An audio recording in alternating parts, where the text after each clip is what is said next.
Bonjour Ali Fouad. Bonjour madame.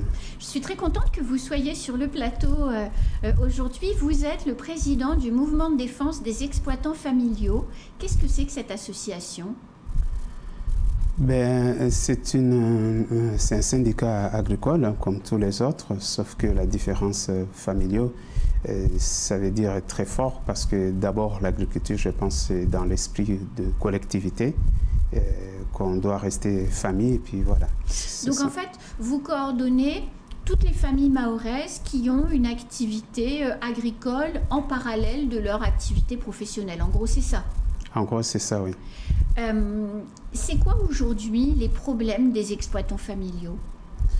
Je pense que c'est partout ailleurs à travers de l'agriculture elle-même parce que aujourd'hui on parle beaucoup par exemple de climat, on parle aussi de bio, on parle aussi de l'agriculture raisonnée, hein, la biodiversité.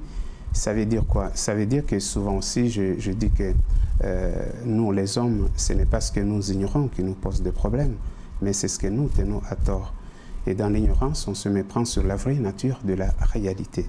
Ça veut dire quoi? Ça veut dire qu'il y a deux choses, le monde naturel et le monde artificiel. Donc on y croit. Le monde artificiel, c'est quoi? Tout ce que l'homme essaie d'inventer, essaie de créer. Et c'est à partir de là que on s'incline vers ce monde-là et on y croit.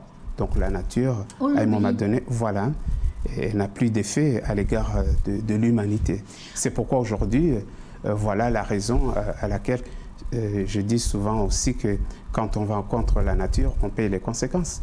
Là, l'homme se réveille de revenir, c'est ce que je dis souvent aussi, que l'expression de la liberté, elle est tout comme de la liberté, elle doit se terminer là où elle a commencé. Donc c'est une bonne chose qu'enfin on se rende compte qu'au final, c'est comme si quand je vous pose la question, est-ce que l'homme appartient à la nature ou la nature appartient à l'homme? Voilà. Alors, Monsieur Fouad, on est dans une situation difficile, réchauffement climatique, modification des saisons des pluies. On est fin décembre, il ne pleut pas. Dans une semaine, probablement, on aura un troisième tour d'eau hebdomadaire. Et en même temps, les autorités parlent de souveraineté alimentaire. Comment on peut être souverain d'un point de vue alimentaire quand on n'a pas d'eau pour arroser les produits qu'on doit faire pousser? Justement, c'est là aussi qui est le problème dans nos habitudes de l'homme. On a cette tendance, problème, après on recourt vers la solution. On n'arrive pas à anticiper avant le problème. Mais je pense aussi, et ça fait partie aussi que le fait, on cherche aussi à expliquer tout ça dans les avenirs, qu'on puisse aussi, parce que comme vous savez, l'avenir, elle est toujours sombre, donc il nous faut de la lumière pour garantir l'avenir de demain. Ça veut dire quoi? Aujourd'hui aussi, vous constatez, on dit qu'il fait très très chaud.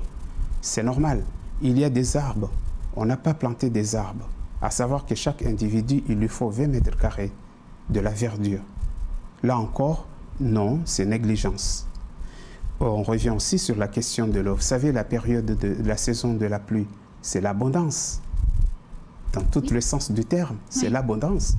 Alors pourquoi on ferme l'eau? Là encore, il y a quelque chose, je pense, qui n'est pas raisonnable. Donc, il nous faut encore de la culture et de l'apprentissage afin, demain, pour éviter cette anomalie-là.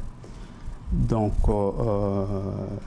je pense que aussi le fait que j'essaie aussi de transmettre à travers de notre comportement à l'égard de la nature, de notre biotope, de notre biosonose, il est temps qu'on se réveille, à commencer déjà à respecter tout simplement, à ne pas jeter quelque chose par terre et à grandir. Et à partir de là, on améliore notre apprentissage, notre réflexe, notre respect par rapport à notre vie, notre cadre de vie, et à transmettre à nos enfants. Parce que notre objectif, c'est quoi? L'individu, c'est de veiller notre biotope et notre biosonneuse, à transmettre à nos enfants. Mais comment on fait à Mayotte pour corriger le tir? Parce qu'on a carrément oublié la nature, quand on voit ces bidonvilles qui prospèrent partout et qui détruisent cette nature. Je pense qu'à un moment donné, vous savez, chaque symptôme a sa propre antidote. Je pense qu'il est temps aujourd'hui qu'on se réveille, aller vers la plante, aller vers une fleur, observer, analyser, formuler et interpréter les choses.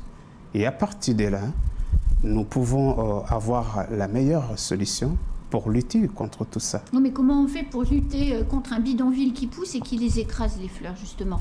C'est bien le principe, hein. C'est détruire la nature pour installer des cases en tôle. On modifie le lit des rivières, quelquefois on s'installe dedans, donc on la pollue, on la détruit. Il y a quand même des atteintes à l'environnement graves qui sont faites. C'est une question aussi, je réfléchis quotidiennement aussi, mais à savoir aussi que ces bidonvilles-là, ils ne sont pas juste comme ça, mais il y a aussi des personnes qui habitent dedans. Vous savez, la liberté, elle est déstabilisée, Mayotte. On est dans tous les sens du terme. Donc, je préfère vraiment, c'est ce que je dis souvent, chaque séquence appelle d'autres séquences. Il fallait d'abord, on revient sur la question vraiment de... on a évoqué tout à l'heure la souveraineté, tout ça, mais il faut d'abord expliquer, apporter des meilleures explications d'abord au niveau de notre comportement. Néanmoins, on ne peut pas rectifier, mais néanmoins, on peut modifier notre comportement.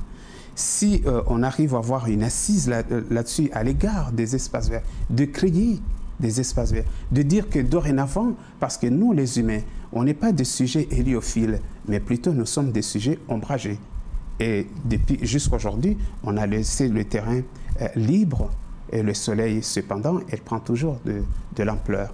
Donc, il est temps qu'on travaille d'une manière, avec nos bâtiments, nos maisons, de diminuer l'évapotranspiration.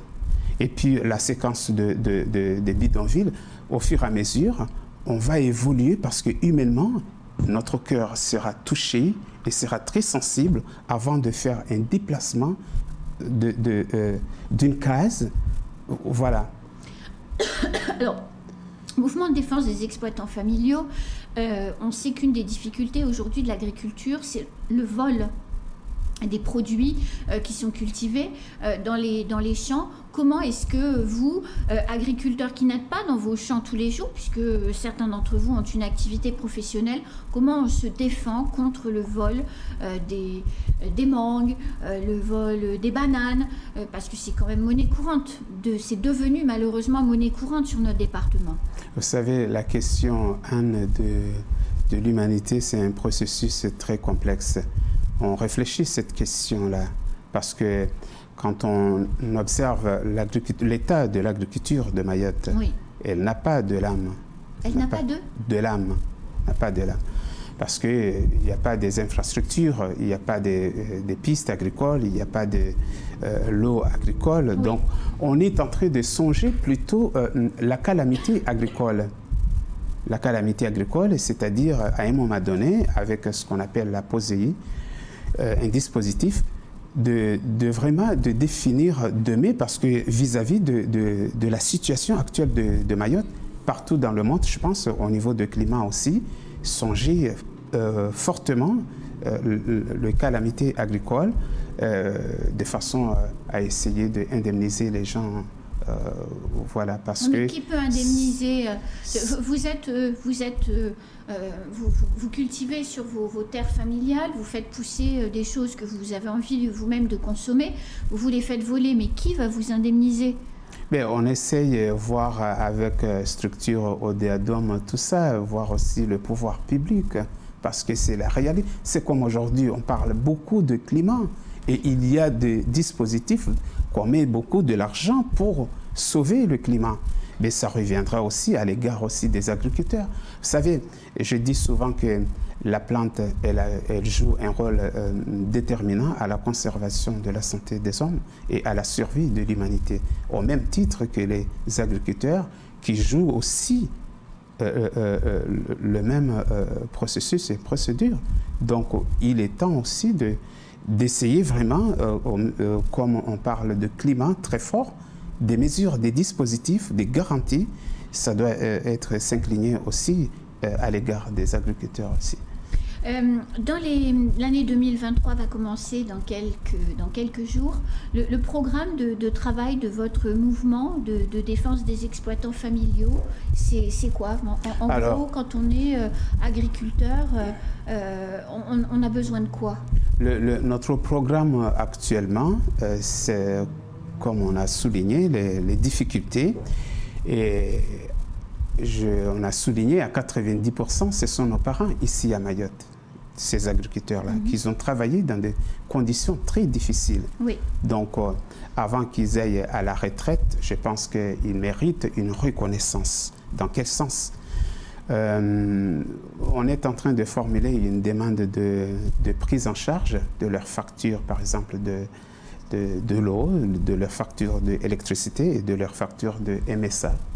Pourquoi? Parce que on estime qu'il y a juste le terme de l'agriculteur, mais au fond, on n'est pas réellement dans le cadre des agriculteurs, de la définition. Pas suffisamment cotisé, c'est ça?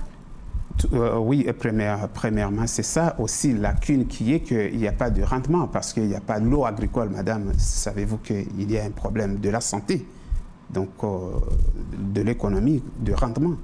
Donc c'est à partir de là, il faut vraiment que, je pense, demain, on puisse avoir des dispositifs qui vont concorder avec notre demande de prise en charge. En attendant, justement, le temps enfin qu'un jour, notre département, ils sont en train déjà de travailler là-dessus, sur les pistes et tout ça, d'aménager l'eau. On est en train déjà de travailler. Mais comme ça va prendre du temps, il faut vraiment, on va faire valoir vraiment ce droit-là, la prise en charge, qu'on se réveille là-dessus. Et puis, deuxième point aussi, on est en train aussi de voir avec nos députés comment l'agriculture de Mayotte, oui. C'est-à-dire, il faut formuler les textes selon notre culture, notre civilisation, voilà. C'est à partir de là. Je pense aussi que c'est une erreur très longtemps. Les décisions, on les prenait toujours à Paris, mais maintenant, vu le facteur climatique aussi et géographiquement d'un peuple, Mayotte, elle est unique. Ce n'est pas pareil comme La Réunion, ni Guadeloupe, ni Métropole. Je pense que c'est dans ce sens-là, il faut formuler les textes selon la culture de ce peuple-là. Voilà. Alors, vous êtes venu sur le plateau et on le voit à l'écran avec une plante. Pourquoi ? Ça fait partie aussi, vous savez, c'est comme quand on mange, par exemple, on a toujours un verre d'eau. Voilà. C'est la nature, en fait. C'est un complément, ça permet aussi de perfectionner encore notre dimension, notre capacité, à aller au-delà, plus loin. Voilà. On termine ce temps de parole et donc ce dernier temps de parole de l'année sur cette note de sagesse qui nous invite à nous reconnecter avec la nature, en gros. C'est ça. Merci beaucoup. Merci à vous aussi. Passez de bonnes fêtes de fin d'année. Également à vous aussi. Merci. Marhaba. C'est la fin de ce temps de parole. Tout de suite, mais la suite de nos programmes.